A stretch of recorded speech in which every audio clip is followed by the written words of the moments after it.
Hello friends, this is your friend back with a new fanfic. What if Naruto was raised by Team Minato Part 1? If you like this story, don't forget to like, share, and subscribe, and leave your thoughts in the comments. Now, let's start. Chapter 1, Birth of a New Path. Seals of Fate. For every action there is an accompanying reaction. A timeline is a series of events that comprises a story. To alter one event could have drastic consequences on all events going forward and even have some effects on events going back if the butterfly effect is taken into account for the lead up to the alteration. Or you could just have a few small, inconsequential happenings due to the newly induced changes. You never know really until you explore it, because those small inconsequential happenings could snowball into a catastrophe, or fizzle out anticlimactically. Our story takes place in the world of the shinobi, the world of Naruto, similar to the world that we all know, however this world's history is drastically altered by a few events going differently. Obito's supposed death never occurring but an event causing him to gain his Mangekyo nonetheless is the one of the primary changes, occurring before the start. An altered mission that originally resulted in the death of Rin and Obito going insane as a result, is the second major change. There are smaller changes as well, changes done previous to our starting point, which itself and in medias res beginning with Rin coming to after being rescued after Sanbi implantation. Let's see how things go. Pain. That was all Rin could feel as the blackness the Kiri Nins had put her in while implanting the Sanbi into her receded. She could see three figures gathered around her as she laid in a bed that was most likely in an inn. Her teacher Minato as well as her teammates Hatake Kakashi and Uchiha Obito. Minato sensei's presence was very odd because he was forced to separate from his students on short notice to execute a task pertinent to the current mission.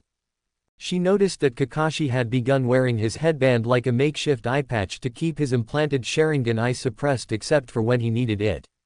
The story on how he got it involved stumbling across an Uchiha missing nin earlier in the mission. He was glad he decided to break the rules and extract the traitor's Sharingans in case they might be needed for implants, especially after he lost an eye during this mission they were currently on. Pragmatism at its finest. Obito looked as though he had been forced to watch someone die and then seen them alive like nothing was wrong. Rin noticed a few peculiarities with Obito who looked as though he had just gotten up from a pretty severe breakdown and a bad beating. The next oddest thing she noticed was his Sharingan, which he had on at the moment, like he was trying to make sure if what was in front of him. Obito had managed to activate his bloodline limit a few months ago on AC rank gone wrong.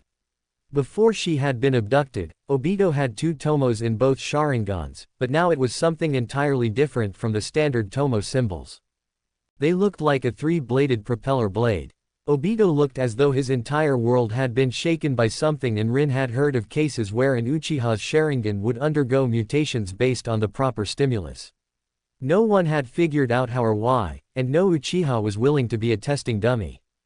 Rin decided she could ask another day on what caused this mutation. Rin found her team to be a strange one as the members of it were all orphaned. Minato-sensei had lost his parents shortly after becoming a genin. Kakashi lost his mother when she gave birth to him and lost his father when he committed seppuku to reclaim some honor he had lost. Obito's father died before he was born while his mother died on a mission before his final year at the academy and was helped by his aunt Makoto when he needed something afterwards. Rin had lost her parents before she was even old enough to remember them. The only reason she knew her family name was Nohara was because one of the caretakers at the orphanage she grew up in had been familiar with her parents. Once Rin and Obito reached through to Kakashi and helped him to start breaking free of his obsession with following the rules as a result of his father's suicide due to the shame of breaking them to save a comrade at the cost of failing the mission, a bond had begun to tie the three together. They would have their arguments and disagreements, but all of that would pass as their family of choice continued to keep on moving forward. Before the new Sanbi Jinchuriki could continue her thoughts, her hearing decided to snap to work and she heard, "You're awake, good, we thought we were gonna lose you for a while there." The ever-reassuring voice of Namikaze Minato relaxing her mild panic at sound suddenly being heard again. Before she could ask anything Minato began to explain that to Rin that they were able to save her from the mist nins, but they were unable to get there in time. As a result Rin was the newest Jinchuriki of the Sanbi, the three-tailed turtle. However before she could begin contemplating her life, Minato began to explain some of the ups and downs that came with being a Jinchuriki, as well as the fact that he replaced the intentionally faulty Biju containment seal on her with one that would properly work. Rin was thinking about everything and came to a conclusion. Though the events that granted her this was tragic, she was not going to allow it to consume her. She was going to take this turn of events and make the power she had been so graciously given by Kiri into her own, like the other Jinchurikis she had heard of, who received the power from their villages when they were much younger than her, 14 years old. The ninjas who had forged themselves into legends like the Magma Monkey Sage Roshi, the Red Steam Fortress Han, and, most infamously, Killer B of Kumo's most recent A and B tag team. She was not letting go of her dream to be a medic nin, even though she would have to put a lot more effort into control training. In fact, it just made an alteration to that dream, to be the first Jinchuriki capable of being a focused medical ninja. Once they knew she was well enough to travel, the group set out for the Hidden Leaf. But along the way a voice had begun to make itself known within the young Kunoichi's head. Perhaps you might be a better host than my previous one, young one. I have to be going crazy, I could have sworn I heard a voice in my head. I assure you, your sanity is as strong as ever. It is just the shock of hearing my voice for the first time. How can I be considered sane and normal if I'm hearing voices? I said you were sane, not normal. Fair enough. But how long have you been in my mind? I haven't been in your head long, young one. I have only been here as long as the last month at the most. Even I'm not quite sure, my mind is a haze due to the sudden extraction and then implantation into your body. Within the last month. Wait a moment, you said you were implanted. With that one statement, realization dawned upon Rin as she realized who was implanted into her. You're the three-tailed turtle, Sanbi no Kame. It took you that long to figure out who I am. I believe it took you less time than most would take. You truly are an observational prodigy and a great mind of this age. Truly, I have never seen another Jinchuriki with your observational prowess. Back off on the sarcasm, I'm trying to be nice and it surprised me. I have had very little opportunity for personal enjoyment. I usually entertain myself by taking what you humans call pot shots at my Jinchurikis when they start hearing me. Whenever I hear about Biju I always think about the stories about you being demons, nature's wrath made flesh, angry animals. But hearing you right now, you sound mellow and quite eloquent, even having a sense of humor beyond what is assigned to you, which is typical demonic sadism from folklore. Aren't you afraid that I'll try to force my way out of the seal and go on a rampage? I don't think I should really be afraid unless something awful happens while Kushina-sensei teaches me to control your chakra. Unless you actually are planning on breaking out to go on a rampage, are you? A mental silence ensued as the turtle let his thoughts gather at what his newest host had just said. I was just joking, being sarcastically hopeful when I said I hoped she could be different. Kurama is right about most humans being the same and unchanging, often for the worst. But one piece of wisdom that Son Goku shared with me is that the ones worth protecting are the ones who acknowledge us as being sentient beings rather than mindless monsters, and though there may be ages in between meeting one, oftentimes it makes protecting humanity as a whole worth it just to see another. After all this time I finally found another who acknowledges me as such. Maybe things can be different with this girl. No, I'm not planning on forcing my way out. Then maybe we can be friends, if that's okay with you.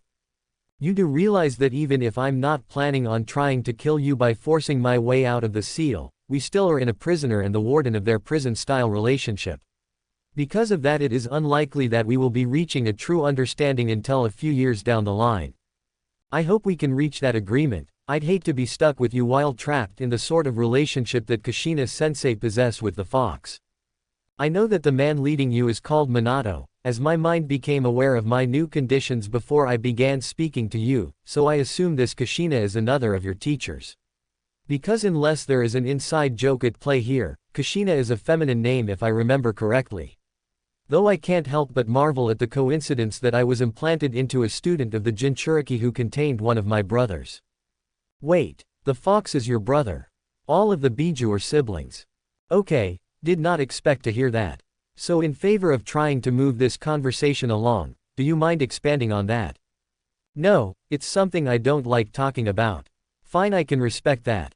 Do you have a name? Yes, but I only tell it to those I trust absolutely. Fine, but do you have something you would rather be called other than Three Tails, or Sanbi, or any variation on those two? No, you may call me whatever you want. But I do suggest you focus on the others, they are starting to get worried. Rin. A shout of her name startled her out of the near trance-like state she had been in ever since she started her conversation with the not-so-monstrous Sanbi. She looked over to see a panicked Obito with a look of despair on his face that made him look much older than his 13-year-old face should. Rin, are you alright? Asked Minato-sensei. Yeah, I'm fine, Rin responded, trying to sound convincing enough. Are you really? The man asked again. Rin sighed. No, the turtle started talking to me. Her teammates, eyes went wide, and Obito asked, you mean that you talked to the Three Tails? Yeah, I had a whole conversation with it, Rin answered. And? Minato asked, sensing that she hadn't said something she wanted to. We're already got a better relationship than Kushina-sensei and the fox, Rin said with a small smile on her face. Time skip. 2 years later. October 10th. 4 hours before the delivery. Rin and her team had just returned from an A-ranked mission 2 days ago, just in time to get last-minute preparations for what was about to happen today. Much had changed in 2 years' time. The lessons from Kushina-sensei to Rin had allowed her to start training to actually control Sanbi's power. Her medical prowess had begun to increase once she began learning how to take away the poisonous component of her Sanbi-enhanced chakra during the conversion process to alter her chakra into healing chakra. Obito had changed a bit as well. Shortly after the mission, he severed his ties to the Uchiha clan, not out of hatred but out of irreconcilable differences between his principles and the vocal majority of the clan. Makoto and Shisui had been the only ones to actually try to get him to reconsider his position, but whatever had happened during the mission had made him wary of his clan. His physical appearance and attire had also changed slightly, ditching his goggles and ear protectors entirely and allowed his hair to grow out slightly. But all of that paled in comparison to the power he revealed to them that the mission had awakened, the Mangekyo Sharingan. The power by which Madara had legendarily been able to control the Kyuubi and use it to battle the first Hokage. The primary ability he had that made his unique compared to others was his possession of a space-time technique called Kamui, allowing him to phase parts or the entirety of his body into a pocket dimension, allowing things to go through him like he was a ghost. The technique also allowed him to open up spatial holes to up anything in the near vicinity, including himself if he chose, and send it to the pocket dimension he had named the Kamui world. Minato had allowed him access to the research concerning the flying Raijin for the purposes of better developing Kamui. The eventual result had been Obito developing the Kamui marker with a few pointers, allowing him to target his warps towards to whatever held the seal. Kakashi had changed little, but his reputation had become legendary among the elemental nations as the copy ninja, master of 1000 jutsu that he had seen and copied with a Sharingan he had in his eye socket despite not being an Uchiha. He had also gained the moniker the Lightning Wolf, a title based on his family canine association and his mastery over the lightning release. He had developed a Chidori variant called the Chidori Current in an attempt to begin reverse engineering the effects of Kumo's lightning armor. The most recent result was a far more efficient version of his Chidori Current called the Lightning Cloak. All three had been taken into their teacher's home, easing some of the voids that some of the three orphans still possessed in their lives, keeping their strange family together and happy. All three had taken up learning Minato's Fuinjutsu arts, each one excelling at it in their own way. Obito had decided to make the area his niche among the group, pouring everything he was into learning how to do it and do it well. Kushina gave him extra lessons to help him attain that goal. Recent events included the Jonin promotions of both Obito and Rin as well as Kushina's pregnancy, and she was due to give birth to a son tonight. Minato-sensei had become Hokage 3 months before Kushina became pregnant. Minato liked to be optimistic about the world and everyone in it, but something had happened before he became Hokage that made him weary to certain possibilities and start preparing for them. One of his acts had been to officially adopt his 3 students as members of the Uzumaki clan's Konoha branch, making them his children by adoption and the siblings to his and Kushina's son. He also had made a will with specific instructions that if anything happened to both him and Kushina, his students were to take custody of his son, having already been given his name, Uzumaki Naruto, after the main character in Minato's sensei Jiraiya's novel The Tale of a Gutsy Ninja to honor his teacher, and given the boy his mother's clan name. The young Jonins had been given the status of legal guardians to Naruto should anything happen. They were made the executors of Minato and Kushina's estate as well with specific orders regarding it. He also planned ahead in case something happened to Kushina and he was forced to seal the Kyuubi inside Naruto, with orders to be carried out by whoever succeeded him following his death in the worst-case scenario, whether it be the newly appointed 5th Hokage or the 3rd Hokage retaking the hat, on penalty of death for disobeying the final order of the 4th Hokage. Apprehension stuck heavily in the minds of the three young shinobi as the clock's hands ticked towards the moment that their adoptive mother and teacher entered labor. What would this night bring? Will things be alright with the looming of the possible threat of the Kyuubi's freedom? Unfortunately, life is unfair. 4.5 hours later. Kakashi, Rin, grab onto me. We are going to have to try it, said Obito as he readied himself to make use of Kamui, one of his Mangekyo jutsus, using its warping capabilities to escape the guards left to prevent the young ninjas from joining the battle against Kyuubi. Kurenai and the others had begun to carry out a distraction to prevent the escorts from being able to stop the young Jonins. Once everything was in place as Kakashi planned, he waited till the factors were perfect, before screaming, "Now!" at his best friend, who responded with the announcement, spiraling body flicker, to throw them off to the real nature of Obito's teleportation method. Any Konoha Jonin who was aware of the Mangekyo's existence would also be aware of the fact that almost all techniques linked to it were named after a traditional god that usually could be linked to what the jutsu entailed. The vortex appeared from his eye and the three into his Kamui world, a dimension that existed linked to his Kamui technique. Obito immediately made a hand seal and began sensing. Within the Kamui world, the real world was linked to the alternate dimension in a mirrored sort of way. A straight jump to the Kamui world would put Obito in a place that represented where he was jumping from, and should he make use of Kamui phasing, the parts of himself being phased into the Kamui world would be represented in the spot mirroring where he was phasing in the real world. He could jump to a specific part of the Kamui world under certain conditions, and he could jump directly to another location in the real world, but it required that he already be familiar with the location or if he was using some form of sensing or marker detection to make a jump to. He found what he was looking for after a moment of searching, Minato-sensei's chakra as well as Kushina-sensei's chakra. Obito was inexperienced at detecting chakras due to the relatively recent discovery of Kamui warping, but he could definitely tell that Kushina's chakra was far weaker than it should be even though the fox was extracted. He was scared because of what experience with sensing he did have, especially with weakened chakras told him that she was hurt and hurt bad, possibly even dying or too late to be saved. Pushing those thoughts aside, he told his friends, "Get ready." Once he knew they were grabbing him, he molded the chakra to create the Kamui portal and the three were pulled through.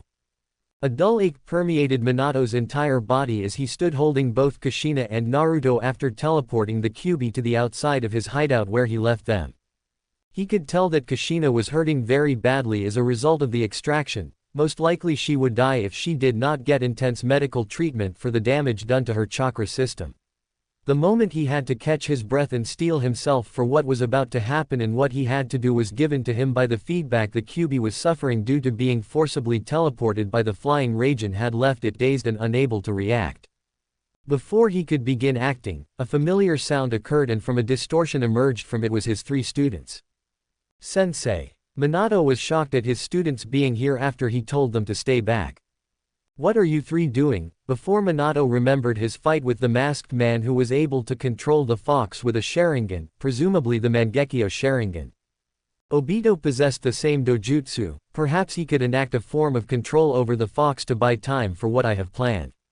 "Never mind, Obito, I need you to switch to your Mangekyo and attempt to place the Kyuubi in a Sharingan genjutsu. Don't ask why at the moment, I'll tell you in a moment. Rin, check on Kushina and see if you can stabilize her. Kakashi, keep sharp and make sure no one attempts to interfere." Obito did as he was told and began attempting to put the fox under a genjutsu with his Mangekyo. A few attempts at the task while the fox was making eye contact with him caused the monster to reel back and start roaring. When it stopped and opened its eyes, the slitted eyes of the creature was dilated before shrinking to reveal a Sharingan pattern in its eyes. Kakashi, Rin, and Obito were shocked at the development and the kitsune's sudden docility. How? Obito questioned while Minato finished summoning the sealing altar, before they began hearing Rin sobbing until she spoke understandable words. I'm so sorry sensei, but there is nothing I can do. Her chakra system has deteriorated too far. She has maybe a few minutes left. Kakashi and Obito both looked at her with tear-filled eyes, while Kushina struggled to get up. If that's all I have left, then I rather use them to help save my family and my village. She stiffly went through hand seals before forming her adamantine sealing chains to form a barrier and to assist in binding the fox for a sealing. Minato spoke up. I need all of you over here. Rin, help Kushina get over here. All of them listened and obeyed. Obito got there first, to which Minato responded, Obito, place the seal for the Kamui marker on Naruto. I'm gonna make a socket to go around the seal I'm going to place on Naruto to fully contain the fox within the type of seal I'm going to place. We're going to merge the formula for your marker into its architecture. Obito nodded and placed his hand on Naruto's stomach and molded chakra to create his Kamui marker, and once he was done, Minato placed his hand and channeled chakra to his son's stomach and to make the socket. Minato spoke again, Kushina, you and I are going to seal a part of our chakra into his seal as fail-safes. Mine to repair the seal should it be compromised, and yours to help him when he inevitably fight the Kyuubi for control of its power. If you have anything you want him to know when he meets you, think it as you're transferring the chakra. Kushina wanted to argue and tell him to seal it in her to allow Kushina to take the fox down with her to give them time to prepare to seal the fox when it returned. But the look he had told her it would not work anyways, and deep down she knew he was right. Obito asked, Sensei, how did you know that the hypnosis would work? Minato responded, the fox was extracted by a rogue Uchiha who claimed to be Madara. He put the fox under a genjutsu to control it and summoned it within Konoha. I defeated him and severed his connection to the fox, but he is still alive and promised to be back. I guessed it would work after remembering your Mangekyo. After his explanation, the process of sealing their chakras was complete. Finally, I need you three to place your hands on the socket and sync your chakra with mine. It will make it so that your chakra, without irregularities present, can be used to open up the architecture and modify it should the need arise. The three students nodded and did as they were told. Minato began talking once they finished. Here comes both the hardest and easiest part. I have to use Shiki Fuin to seal the fox. I wouldn't have to use it if the Kyuubi wasn't uncontained. I have methods that could be used to transfer it. Shiki Fuin is the only sealing method I have that can drag the fox into the socket we created and seal it with the seal it will create. After the seal is created, I'll summon a scroll toad and place the key on it. Have it go to Jiraiya sensei. They wanted to argue, but they knew it wasn't an argument they could win. Rin spoke first. Goodbye sensei. Before hugging him, Obito and Kakashi joined in and told their own tearful goodbye. The Yondaime Hokage eventually pushed away to begin the sealing. He rushed through the hand seals and summoned the Shinigami, the god of death. Once he finished, the Harvester of Souls moved its hand to Naruto, placing its hand on his stomach in the middle of the pre-prepared socket, pushing its hand in and sprouting out through the socket as well, and rushing to the fox and grabbing it and beginning to pull it into the seal. The cold presence of the Shinigami's touch caused Naruto to cry, and the ghastly force pulling it into the array snapped the fox out of the genjutsu controlling it. Within the depths of Rin's seal, the three tails sat in contemplation within its cell, happy to see his brother again through Rin's eyes, but saddened it was due to him being locked away again. It has been a while, Kurama. To the turtle's surprise, a voice answered back. Isobu. It is you, isn't it? Indeed it has. But where am I? The last thing I remember is being extracted from that Uzumaki woman by that masked bastard. Wait, why is there a baby on that altar that looks like the sealing altar? No, I won't be imprisoned again. The turtle could only watch in horrified realization of what his brother planned on doing. Don't do it. That child is innocent. None of this putrid, disgusting race that refuses to change is innocent. I will kill them all. The chains still binding the fox had weakened due to Kushina's declining state in her fraction chakra. With a mighty effort, the fox broke free and lunged its claw forward to kill the Uzumaki child they sought to seal him in. Minato and Kushina both rushed forward using their bodies to protect Naruto, impaling themselves to keep their son safe. Minato pulled the last of his chakra to summon the scroll toad Garotora, and placed the key to the seal on the scrolled toad's unwrapped body. The toad wrapped the scroll that was part of it before vanishing to store himself within Jiraiya. And with that the Kyuubi was pulled into the seal and Namikaze Minato and Uzumaki Kushina passed from this world. Kushina passed to the pure world while Minato passed to the Shinigami's stomach, the two lovers separated for eternity most likely. All while their newborn son cried for his now dead parents. Rin picked him up and held him trying to calm him. The moment she turned her back the altar unsummoned itself. There, Nei-chan's here to take care of you. Naruto calmed down somewhat at that, while his new siblings moved to begin carrying out their sensei's final order to them. Conceal Naruto's Jinchuriki status from others to protect him from the harsh treatment he would inevitably be subjected to should that information be known, and from any of those who would seek to use said treatment to break him and turn him into their weapon. Their newest mission had begun. The last mission given to them by their sensei. They would not fail. No sooner than a minute after they left to establish the alibi they were told to give, the third Hokage Sarutobi Hiruzen and a group of Jonins arrived at the remains of the hideout to discover the carnage, and the bloodied and broken bodies of Minato and Kushina. An hour later, Hiruzen sat in the council chamber, reinstated as the Hokage in the wake of Minato's death. The matter at hand was the rogue actions of his 3 students that had escaped from the area they had kept the young ninjas. They had returned 4 minutes ago, carrying a baby who was Minato and Kushina's son that they only revealed that to Hiruzen, a scroll containing Minato's final orders to Konoha, and finally a storage scroll they claimed contained some things they would want to see. The words of the letter it was contained in somewhat displeased Hiruzen on what he wanted to do after he was told of the Nine Tails' newest Jinchuriki. It placed a total gag order on any information regarding the existence of the newest Nine Tails Jinchuriki, under penalty of death in any situation should the Hokage release the information in any way besides key exceptions that could not be manufactured or engineered. Hiruzen wanted to tell the public of Konoha that it was safe from the Nine Tails because it was imprisoned inside a child, but the order had forbidden it. It also extended the gag order to any Jinchuriki that Konoha was forced to create afterwards and to any they took in from other villages.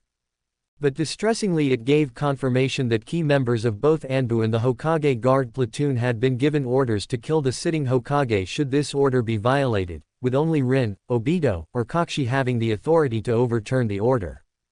"What is in the storage scroll?" he asked them. Obito unsealed the contents and quite a few gasped in shock. The dead bodies of multiple Anbu as well as Sarutobi Bawako, Hiruzen's wife. "What is the meaning of this?" cried one of the clan heads.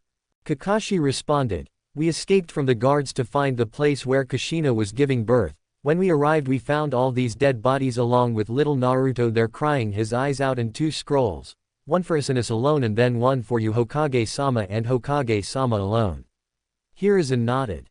Before he could respond, Danzo cut in, "I find it hard to believe that Kushina would leave the care of her child, the last known Uzumaki, to 3 15-year-olds, especially an Uchiha miscreant.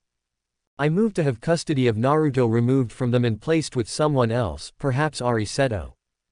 Hiruzen sighed mentally, thinking to himself, "I know better than to trust you on that Danzo. Ari-san was the public identity of Ant, one of your highest and most loyal subordinates en route before I ordered it disbanded before the end of my previous term. Danzo, your motion is denied and if you suggest or try to pull it again, you will be dismissed from any position you hold." Danzo frowned but nodded. Obito looked extremely angry and offended, before calming down and downing a predatory smirk. "I find it strange that you directly mentioned that one of the reasons you wanted Kushina's will overturned was because I'm an Uchiha. I wonder why you would mention that in particular. I wonder if it has anything to do with the fact that your inferiority complex tells you that even if Tobirama-sama didn't choose Hiruzen-sama to be the Sandame, my relative and Shisui's great-grandfather Uchiha Kagame would have most likely been his next choice before you despite his hatred and distrust of the Uchiha. A hatred and distrust you not only inherited but have taken to such extremes that you know even Tobirama-sama would disapprove of." The council went quiet as crypt. Everyone's eyes went wide as they slowly turned to Danzo to see the normally stoic elder burning with rage with an expression on his face that screamed that Obito was right in his accusations and had nailed Danzo completely.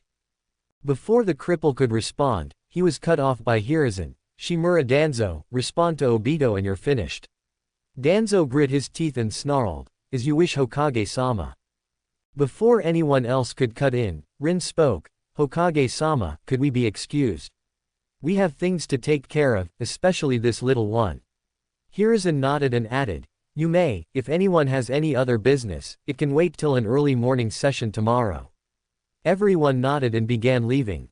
Hyuga Hiyashi left his chair and began to make his way to his compound to check on his wife Hitomi, who was pregnant with their first child, and to regretfully inform her of their friends Minato and Kushina's passing, along with the good news of their son's survival.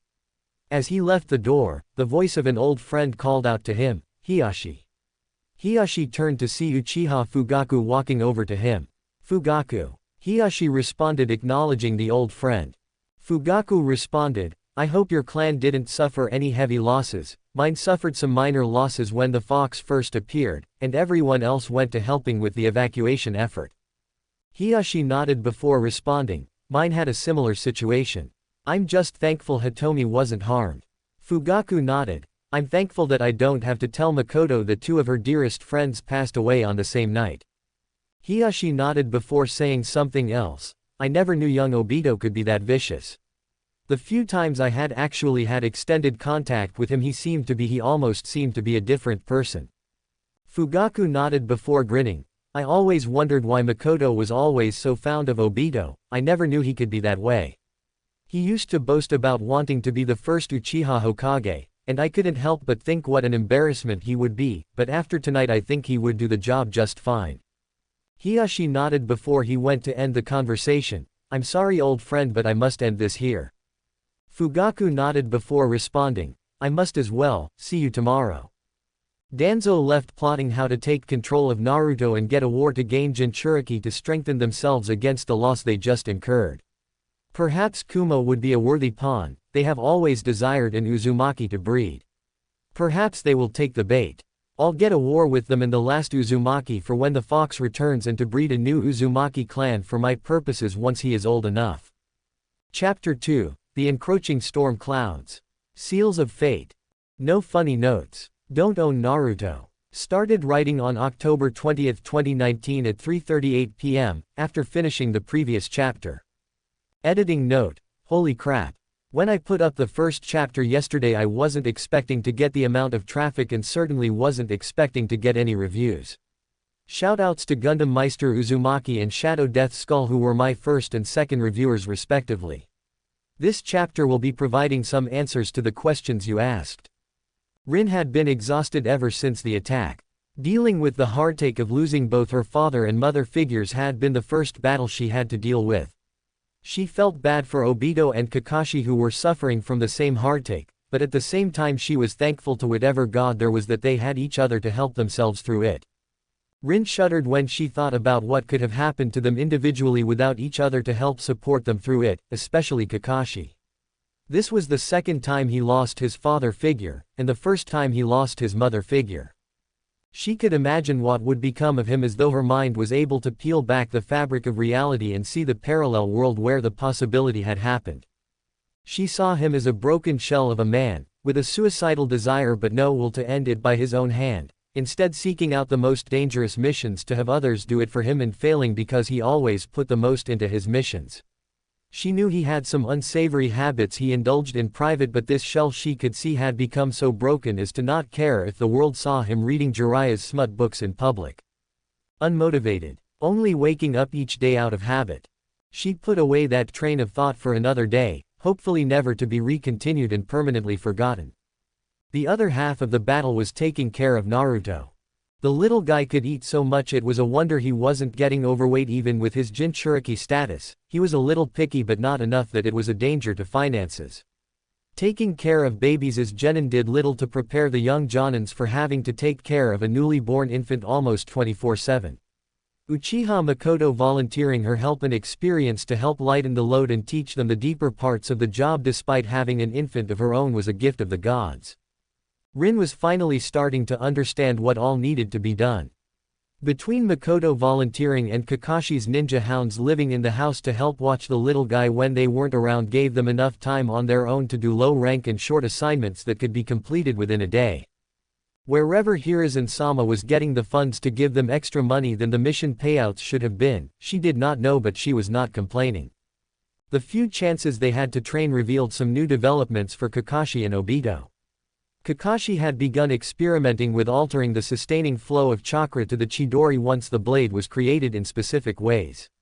It revealed some strange changes that could be applied to the assassination technique. One particular alterations made the blade incredibly long, trading some of its piercing power for significant range. Obito's training with the Mangekyo revealed the awakening of the third and final standard ability of the Mangekyo, Susanoo. Obito had awakened the Amaterasu flames and the Tsukuyomi Genjutsu over the 2 years since awakening the Mangekyo, however Kamui was the first technique he had upon activation.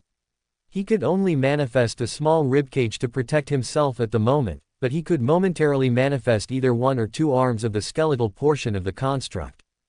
Hiruzen theorized that the sudden awakening was a result of the grief he suffered from Minato and Kushina's deaths, but that grief alone wasn't enough to push Obito to begin fully manifesting the skeleton of the Storm God's avatar or evolve it beyond that. This however exposed a turn of events that Obito had been hiding from everyone who knew about his Mangekyo. Each use was slowly blinding him. He had been undergoing treatment for eyesight problems to help either repair some of the damage or delay the blinding until a permanent solution could be found, if one existed. Rin asked him why and his answer was slightly shocking. "You're always worrying about us, but I didn't want you to worry about this, not with how much I care about you." Rin questioned, "What are you saying?" Obito smiled almost ruefully. "I'm saying that I love you. I have been in love with you for a long time now, but I never told you because you were always interested in Kakashi. I figured that if I told you it would tear our little family apart, so I decided that I'd rather be miserable than to be responsible for tearing all of us apart. You don't have to respond if you don't want to, but I needed to tell you that."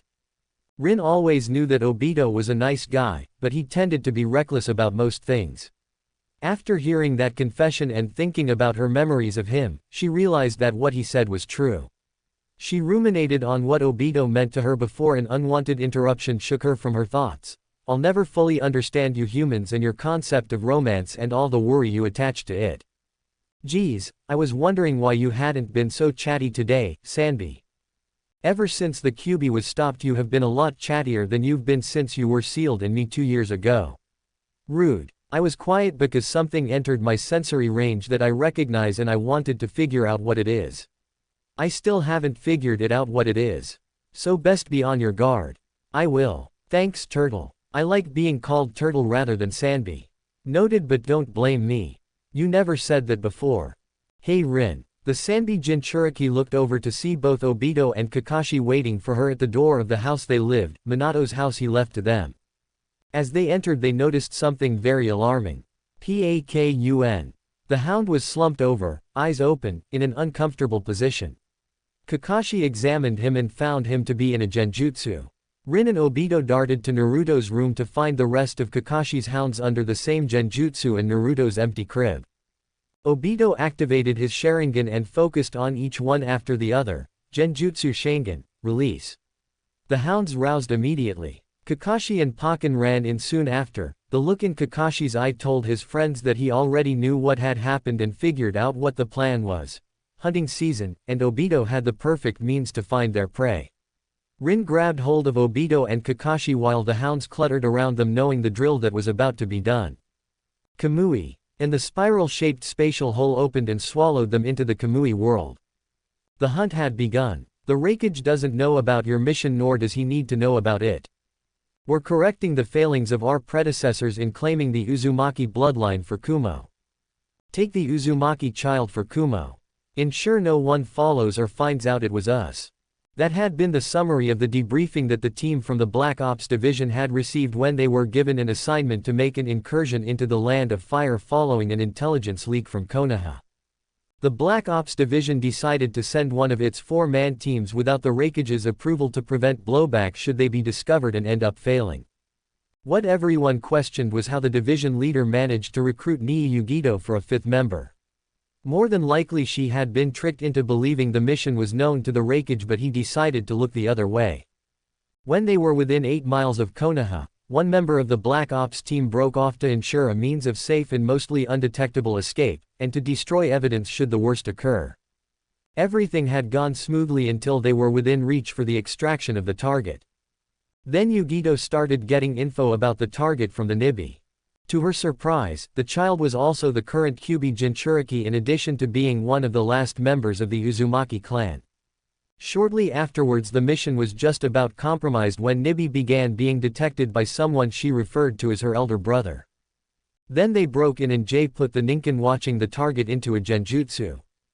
They slipped out completely undetected except for a handful of strange Konoha Anbu dressed significantly different from the standard Leaf Anbu uniform who let them pass for some reason. Then Z screamed for the group to start moving as fast as they could until they reached the 4-mile mark. When they reached that mark he explained to the group that those strange Anbu were root agents, members of Konoha's Deep Black Ops unit, whose leader was confirmed to be the Leak. Everyone began looking over their shoulder in anticipation for the catch after that tidbit. Marui, the storm release user of the group, began complaining about not being able to kill some tree huggers. All things considered, it was going very well. Everything seemed to be going smoothly. They were just about 5 miles away from Konoha, traveling at a leisurely pace to ensure no suspicion when Yugito's instincts began screaming. Her instinct saved her when the spatial hole opened up and spat out the dogs from the house they abducted the child from, as well as 3 shinobi, all of whom looked to be pissed. Their killing intent skyrocketed when they looked at Yugito and saw she was holding the child. At this point Yugito recognized who they were, Team Minato, collectively nicknamed the Seals of Fate for their collective mastery of Fuinjutsu, Uchiha Obito, Copy Nin Hitaki Kakashi, and Nohara Rin. Damn it Marui, you just had to start wishing that we got a chance to kill some tree huggers, and then you jinxed us at the 11th hour. The girl with the brown hair and purple marks on her cheeks, she has the Sandy inside her. Yugito slipped into her fighting stance as soon as she saw both the Copy Nin and Rin do the same. But if they want the target back then they're going to have to get through me first. This will be easy. Obito had been the first one to notice the blonde bitch holding Naruto. It took everything the Uchiha had to not go off screaming and murder the bitch where she stood to save him. The moment he took to stare gave him valuable information. One of the men has the kanji for water, lightning, and storm tattooed onto his arms. Most likely he's from Kumo's storm release bloodline. This group, they're from Kumo, they have the looks standard to Kumo in the land of lightning, but they aren't wearing their forehead protectors or any other identifying symbol, which means they're here on a Black Ops mission. The blonde bitch holding Naruto is Nii Yugito, a special Jonin in the Nibi Jinchuriki. If she is here, then someone pretty high up in Kumo must have ordered this mission. This will be hell but we can work this so long as we divide and conquer. Obito stood there and smirked saying, alright funny joke. Hand over our brother and your deaths will be painless. That pissed off the storm release shinobi who began making rapid fire hand seals while spitting some insult about Konoha tree huggers. Obito watched closely with his Sharingan to figure out which jutsu the man was going to use before he finished. He's going to use a melee range storm release technique. Fist of the rushing storm by the looks of it. I can grab him, do a quick blow to his face to disorient him, Kamui him, and pop into the Kamui world at the same time to soften him up and detain him. Obito's prediction proved right when the man charged forward screaming, storm release, fist of the rushing storm, causing a mini storm to gather around his fist with lightning cracking frequently. Obito quickly countered with a punch to the man's face after grabbing him by his forearm which was not covered by the jutsu, and quickly did a point-blank Kamui to warp both himself and his target to the Kamui world, leaving the other 2 Kumo shinobi and Yugito to Kakashi, the Hounds, and Rin. The man regained his senses by the time Obito fully manifested within the Kamui world, and he screamed, "What the hell is this place?" Obito calmly replied, "This is the Kamui world, a world created by my Mangekyo Sharingan and its special ability unique to it, Kamui. This place will either be your grave or your prison until we get back to Konoha, for you won't be leaving unless I allow it. And I have no intention of letting you leave this place uncondemned." Obito decided to test out one of his toys he had been neglecting to use in combat against single opponents ever since gaining it. The man blindly rushed at Obito who swiftly countered and pinned the man in such a way to force him to make eye contact with Obito, who whispered the last words this man would hear in reality for a very long time from his perspective, "Tsukuyomi." With that word Obito's Mangekyo Sharingan bore into the man's soul, and then the world around them was supplanted by a ghastly landscape that could only be described as the Nether Realm Yomi from the traditional legends of mankind's origin. In the blood-red sky was a blackened moon with the Mangekyo symbol for Kamui imposed onto it. The Storm Release user quickly weaved more hand seals and screamed, "Storm Release, Laser Circus!" and fired off a barrage of blue-colored laser projectiles. But chains rose up and destroyed the projectiles before rushing him and pulling him to a thin cross-like post and then tightly binding him to it. Panic and fear were worsened when he remembered how this hellscape came to be, and grew far greater when he heard the Uchiha's voice, "Welcome to the world of Tsukuyomi." Obito let his killing intent run wild, with a murderous grin on his face, and the man who was clearly a year older than him was sweating with fear. Obito continued his speech. "This is one of the strongest genjutsus that a Sharingan can generate, and one of the strongest genjutsus ever created, but can only be used after evolving into the Mangekyo. Within this world, the controller of the genjutsu is like one of the kami, controlling all the things that exist in this hellish world: time, space, memories, imagination, and pain. I can only maintain the illusion for 24 hours in the perspective of normal time-space. But a second here is far different than what we perceive as one in the real world and can last far longer than how eggheads measured to be a second in reality. Will you tell me everything I want to know to be spared of the torture that is about to unfold? What I wish to know is who sent you and why."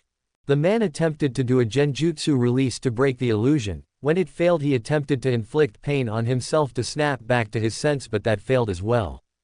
What the hell? If this is a genjutsu, then everything I've done should have broken it. Apparently you were not listening when I said that Tsukuyomi is one of the strongest genjutsus ever created. You cannot break free by any method. Now will you answer my questions? The Storm Release user growled between grit teeth, "Fuck you, tree hugger, I'll make sure you're here for the full 24 hours. Obito then allowed malice to seep into his voice, which had been even till now. Fun fact that I didn't mention earlier: no matter how long we are in this illusion, in real time it will only be 3 or 4 seconds. Then everything that happened gets forcefully jammed into your head all at once while it gets gently put into mine. A true master can make the illusion last for 3 days and each second last upwards of 18 hours, with the sudden shock of the memories being forced into their head killing most people. For the 24 hours I control, each second lasts an hour. But the Mangekyo evolves in certain emotional circumstances, and limits might very well be shifting and being broken as we speak because I'm furious. For 24 hours or however long I now control, you shall be consumed by crows." As Obito said this, crows began circling overhead. "The second will end when they have consumed every last bit of meat from your bones. You will feel every last bite being stripped from your body, and you will feel the pain of the carrions digesting you. Let us begin." The Storm Release user's screams filled the Nether Realm until the first second ended. Then it was filled with his crying, "I'll talk," his voice said while he trying to recover from the horror he had been subjected to. "Good, who sent you?" Obito stated his question. "It was Shumo Hideki," the Storm Release user responded. "That doesn't tell me much," Obito countered. "He's Kumo's Deep Black Ops commander. Kumo doesn't have an outright division like Konoha does, as far as I know, just a few specially trained groups. The man's our equivalent of Danzo," the broken ninja stated. "That tells me a lot but doesn't answer the why part of my question," Obito stated. "He was the commander of the group sent years ago to kidnap Uzumaki Kushina. His son Shumo Arashi was the field leader of the group," the Storm Release user answered. "So he is out for revenge and Kumo's advancement while he's at it. Anything else I need to know?" Obito summarized and then asked, to which his prisoner just nodded before responding. "The mission was sent after we received an intel leak from Konoha just over 2 weeks ago. We followed up and found that it came from Danzo. Our superiors decided to go ahead with it. While we were escaping, we saw men that one of us identified as agents from Root, the division that Danzo runs within Konoha's Anbu. That is everything I know. Then we're done here. Release." And the world collapsed and they were kicked back to reality, the strain of the mental torture knocking out the prisoner, after which Obito restrained the man. Obito began sensing to observe the flow of battle, waiting for the right opportunity to warp into the real world to take back Naruto and bring him here. But when did his hands get clenched so hard that they ached? Rin and Kakashi stood before Yugito and her two partners that Obito didn't drag into the Kamui world. Rin weighed her options on what to do before eventually rushing Yugito to engage in taijutsu to get Naruto away from her. Kakashi rushed down her partner with his lightning cloak, engaged, increasing his speed and striking power, adding a lightning element to his taijutsu and non-lightning ninjutsu while cutting the chakra cost and molding time for lightning release. The other Kumo shinobi was slowly herded away from the other two by Kakashi's hounds. They were after his blood for trapping them in a genjutsu and making them look weak to Kakashi. There was hell to be paid. Rin opened with a punch that Yugito swiftly dodged and countered with a kick meant to either disorient her or distract her. Either way, Rin countered by going low and sweeping Yugito's other leg, which worked like a charm. Yugito quickly regained her balance and landed in a crouch before moving Naruto to her backpack and securing him so she could make free use of her hands and arms. The Nibi Jinchuriki quickly went through hand seals before screaming, "Fire release, blue great fireball jutsu."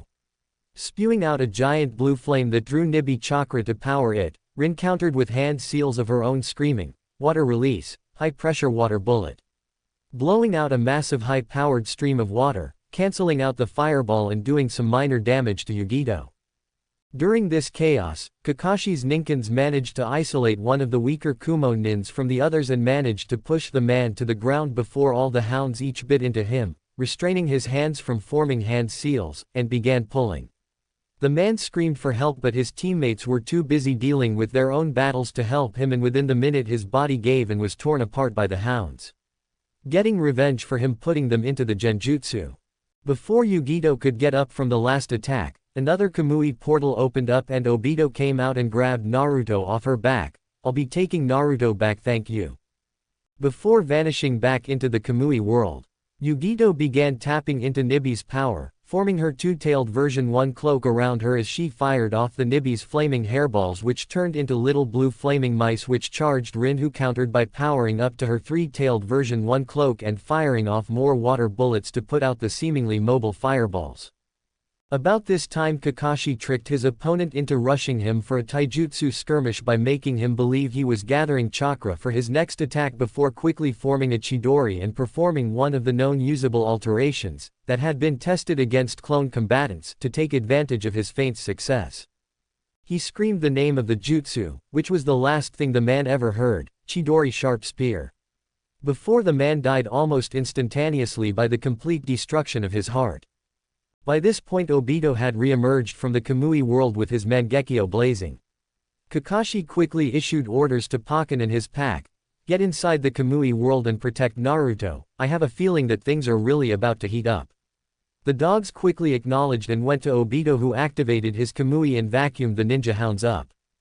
Yugito, seeing as she was backed into a corner even with the dogs being taken out of the fight, began tapping even deeper into Nibi's power, transforming into her version 2 cloak and pulling bones from her body to from claws and a skull to increase power and protection.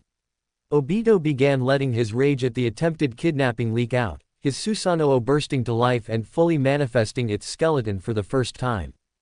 The brawl began anew. Meanwhile in Konoha, someone began sensing the chakra being emitted by all four combatants. They quickly donned their uniform and began quickly making their way to the battle-scarred field that was being made. They prayed that they would make it in time. Concurrently 2 miles away from the battlefield, the fifth member of the group raced through the trees. He had detected the initial shots of the battle through his sensory.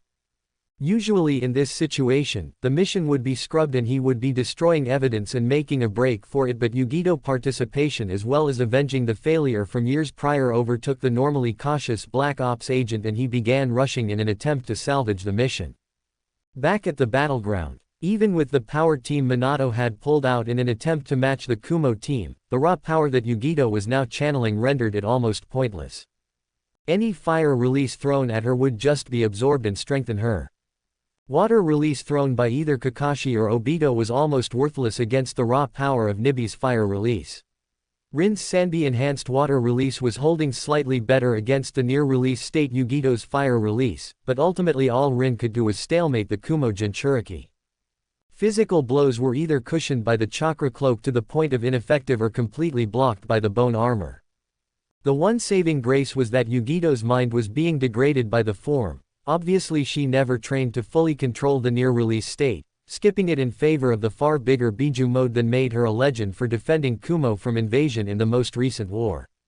Rin's 2 years of being the vessel of the stronger Sanbi who had the elemental advantage over Nibi was outdone by Yugito's much larger pool of experience due to having the Nibi for the majority of her life and holding a few years on Rin and her teammates. Before Rin had a chance to recover, the feral Kumo Jinchuriki rushed her and slashed at her with the bone claws she had formed. Rin was barely able to get out of the way enough to avoid mortal damage or outright maiming, but her right arm took a nasty scratch on the surface. Any deeper and it would have been worrying. Out of options, Rin began tapping further into Sanbi's power, hoping to achieve version 2 and use her rage to guide the state towards Yugito and beat her by overwhelming her. As Rin began digging deep to unleash this power, she found herself not on the battlefield but in the aqueduct prison cell of the Sanbi, who was staring at her most curious as if contemplating a potentially life-changing choice. "Why did you bring me here, turtle?" Rin asked, trying to make it sound as politely as possible even though she was in no mood for it, but she didn't want to offend the Biju and have it cut off all chance of her victory. "Why did you decide that you wanted to be a shinobi of Konoha?" Rin found herself caught slightly off guard but decided to answer after a moment of contemplation. "I wanted to be a shinobi to prevent people from having to suffer, to heal those I could, and to punish those who harmed people under my protection like Naruto." Sanbi tilted his head as if contemplating that answer before following up.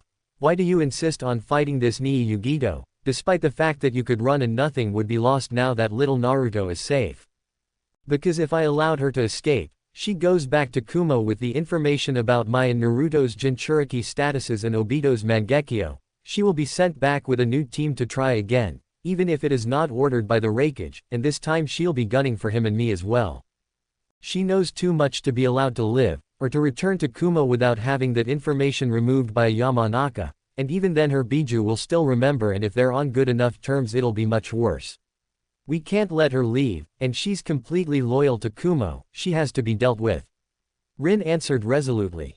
Sanbi nodded in response before almost smiling at Rin and telling a story. A very long time ago there were two sages, brothers, who held an incredible ability for their day and still would be considered incredible by today's standards due to their skill, the ability to mold and manipulate an essence called chakra by combining their physical energies with their spiritual energies. The elder of the two brothers was called Hagoromo and he was given the title the Sun Sage, and the younger was called Hamura and he was given the title the Moon Sage. They used this power they possessed to challenge a terrible monster called the Jubi, the ten-tailed manifestation of the Shinju, or the Divine World Tree, that sought to take this power back from them after they were born with it from their mother breaking a divine taboo and eating of the tree's fruit. In the end they defeated the creature after a long conflict and sealed its chakra inside the Sun Sage, separating it from its body and turning the now empty shell into a statue. From that day forward he was called the Sage of Six Paths due to the power he had awoken during the fight. He began teaching a discipline to those who would listen called Ninshu, and used his great power to give others the ability to mold chakra. He believed that through his teachings and the potential held by chakra, peace could be achieved by having everyone understand one another. When the end of his life drew near, the sage drew upon the power of his eyes that he had awoken while fighting the Jubi, the Rinnegan, and split the power of the Jubi into 9 fragments and gave them each their own name, shape, and existence. He gave them life, each one chose a purpose towards creating the world the man they acknowledged as their father dreamed of before he drew his final breath mere minutes after birthing his strange children, younger than the 2 sons he fathered and whose bloodlines live on to this day under far different clan names than what their name originally was. The 2 brothers' clan's name as well as that of their descendants for some time was Otsutsuki. The clan brought the all-seeing Byakugan to this world, and all the Hyugas are descended from the Moon Sage, while Hagoromo 2 San's descendants are the Senju and the Uzumaki by his youngest son Ashura, and the Uchiha by his eldest son Indra. Rin stood processing the story before she realized the implications of Turtle's last statement. "You called him 2 San, does that mean?" Turtle nodded. "Yes, the Biju are the 9 fragments. We were meant to be the protectors of mankind and the ones to guide it as my father wished, but after seeing the depths of darkness that mankind was capable of, we began to give up. The more extreme like Kurama the Kyubi and Shukaku the Ikibi began killing humans in mass, at first trying to purge the corruption before giving up on that but still killing because of how disappointed they were in humans for failing Hagoromo's wishes. Why are you telling me all this? The purpose I chose for myself was to be a protector and healer. To protect all those who sought protection where I dwelt in peace, and to punish those who came after them in the name of evil. Killing only those who were lost causes, who were too dangerous to be left alive. I'm telling all this to you, girl, because I believe you are the first human I have been sealed within for a very long time to truly deserve my power, as my purpose and yours are truly the same in my eyes. I would be glad to lend my power free of charge. We still have to hammer out our relationship for you to truly begin tapping my power and using it to its full potential, but for now what we have will do. Thank you, but if we're going to do this, we need to have it on terms we can both agree on. The turtle looked at her like she was crazy. She could tell he was confused at what she meant. Good thing Sensei gave me the key to the seal he made to replace the original seal on me for when this day came. I just wish he was here to see the day he was proven right that I could be friends with the turtle. Rin unzipped her flak jacket before lifting up her shirt, forming a hand seal to make the Sanbi's imprisoning seal visible on her stomach. She held out her hand and kanji began to form and water coalesced at her fingertips. Sanbi's eyes went wide at the realization of what she was doing. Collapsing the part of the seal that separated them and kept it contained in her mindscape. Rin clutched her seal and twisted hard. Sounds began to echo throughout the cell. Hinges starting to remove the rust and safety locks that prevented them from moving in the slightest. Chains that were invisible and kept the Sanbi bound to his cell became visible and unbound from the turtle, and the sealing note covering the lock combusted and revealed the lock mechanism, which began to undo itself. Once the lock was gone, the doors swung open and then the cell bars rotted and sank into the floor, removing them from the landscape. The aqueduct vanished, replaced by a giant tranquil turtle pond where Sanbi could rest. The creature almost began crying in joy. Before noticing Rin standing in front of him, she gave a deep respectful bow before saying, "Hello, my name is Nohara Rin. What's yours?" The Sanbi gave as much of a bow as it could before it responded, "It is very nice to meet you, Rin-chan. My name is Isobu. Seeing as I have been crashing here without paying any real form of rent for 2 years, how about I give you a gift of my appreciation?" Isobu gestured and in a wave, red chakra rushed off of the turtle and began enveloping Rin, erasing the aches and pains that the brawl with Yugito had inflicted. She looked at the place on her arm where Yugito managed to scratch her with her bone claws and saw the open wound healing shut. But the chakra didn't stop there and soon Rin began to feel stronger than she had ever felt. Whoa, what was that? A gift of my appreciation. I fixed what I could and eased what I couldn't from your bout with Yugito before you began trying to reach version 2, and after that I merged a piece of my power into your chakra, allowing you access to a piece of my power even if you're cut off from it. It will grow with time, and tending to it will see it grow big and strong, like a plant. And with time I'll replenish that small piece given to you. Thank you for the kind gift, Isobu. Rin said with absolute sincerity. Isobu moved his right claw towards her in a balled-up fist. The gesture was for something that was eluding her. Put your fist against mine. Our thoughts will sink and nothing else will need to be said for now. No lies can exist in this. Rin did as she was told by her friend, and then she could hear the turtle's thoughts, however one stood out amongst the rest. Wherever you lead, I shall follow, even to the ends of the earth and back. Rin thoughts gave her response for that statement. We are no longer prisoner and jailer, we are equals, and we are partners from now on. Starting today, we face everything the world has for us together. Isobu nodded at that before pulling his fist back, grabbing her, lifting her up, and setting Rin down on his head. Now let's go take that bitch down. Isobu responded with a roar and sending his chakra into Rin's system. What they had wasn't perfect, but it would do for now. Obito and Kakashi were forced to take over the fight due to Rin's unexpected conversation with the turtle.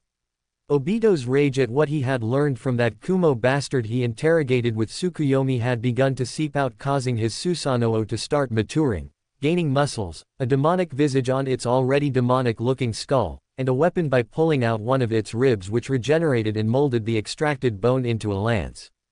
Had Obito been in any other situation, he probably would have commented on the gruesome way his manifestation of Susanoo had created its weapon, but now he couldn't care about anything other than punishing the woman who had been the key part in the plan to take away Minato-sensei and Kushina-sensei's son. Kakashi had uncovered his Sharingan to help even the odds, despite having the lightning cloak activated at the same time, which created a massive drain on his chakra reserves. Obito could tell without even asking that Kakashi was having the same train of thought as himself. Pity that Yugito isn't fully transforming into Nibi right now. I know she can because she stopped an invasion of Kumo during the last war by doing that to stop an army. I could probably use my Mangekyo to hypnotize the Biju and make finishing this fight even easier. She seems to be putting everything she has into this form and restraining herself to it rather than going further to win this fight. My bet is that Nibi knows that the Mangekyo can control Biju, and they must figure that if they bring out Nibi's full form, then she might be vulnerable to Mangekyo control. We'll just have to keep fighting. And with that, Kakashi and Obito shared a brief glance and nodded to each other, already knowing the plan. Kakashi rushed down Yugito hoping to provoke her with a feint that would leave her open to an attack from Obito. She took the bait as hoped, showing that Kakashi's analysis of her declining mental state of awareness due to exposure to the Nibi's chakra in such a large concentration at once and over the time they had been fighting without fully transforming had reduced her to acting mostly on muscle memory and ingrained battle instincts. Obito quickly capitalized on her distracted state by having his Susanoo lunge forward with its lance, which Yugito noticed at the last second and moved to minimize damage she would be taking. The stab made contact with the bone casing surrounding her back, preventing any damage other than a crack in the improvised armor. Damn it, that bone is tough. Come on Rin, we need you out here if we're going to take this girl down. Obito's anger and frustration at the seeming hopelessness of the current situation began to trigger another maturation of the Uchiha's pale blue-colored Susanoo. Skin had begun to grow on the giant Oni-like construct, and once the skin had fully covered the avatar, scales developed on the entirety of the entity's flesh. His rage drove him to strike with the Susanoo again, and this time it was faster than before, leaving Yugito no time to react, and the bone lance made contact with her bone armor, this time doing far more than just cracking it, but also piercing all the way through the bone and stabbing into her crimson-red cloak and nicking her skin, causing a flesh wound and drawing some blood and causing Yugito's savage form to growl in pain. Every time I think I'm just about at the limit of what my Sharingan is capable of, I find that I'm still just scratching the surface of its capabilities. Okay, it appears that the Susanoo responds to anger and frustration to mature itself. Okay Obito, start digging deep and pulling all you can out and see if you can force it to continue evolving. While Obito was thinking this, Kakashi immediately ran through hand seals and screamed, "Water release, water dragon bullet." To capitalize on the opening that Obito's enraged attack had created by reusing water that Rin had expelled earlier in the melee. The howl of pain Yugito's body gave showed that the attack had made it through the hole in her armor and did exactly as Kakashi hoped. By the time this had finished, Obito had brought all of his suppressed anger and frustrations to the surface and began channeling them to hopefully start evolving Susanoo again. It worked in that a robe formed itself around the demonic warrior and the construct's muscle mass had appeared to begin increasing. The big changes had stopped, but Obito could tell that his Susanoo was still evolving. Obito prepared to strike with Susanoo again. His intent was to test just how much the Susanoo had its power increased and use this attempt to give Kakashi an opening to get in his Raiden's Judgment combo when a sudden roar shook the field and a massive chakra spike drew all the combatants' attention to the source, Rin. Her version 1 began to thicken and darken dramatically, and her skin began flaying itself off to reveal a mass of dark Biju chakra beneath. The version 1 cloak began to compress and merge with the chakra that was underneath Rin's removed skin, before expanding back outwards and forming the shape of a monstrous turtle, similar to Yugito's form without the bone armor.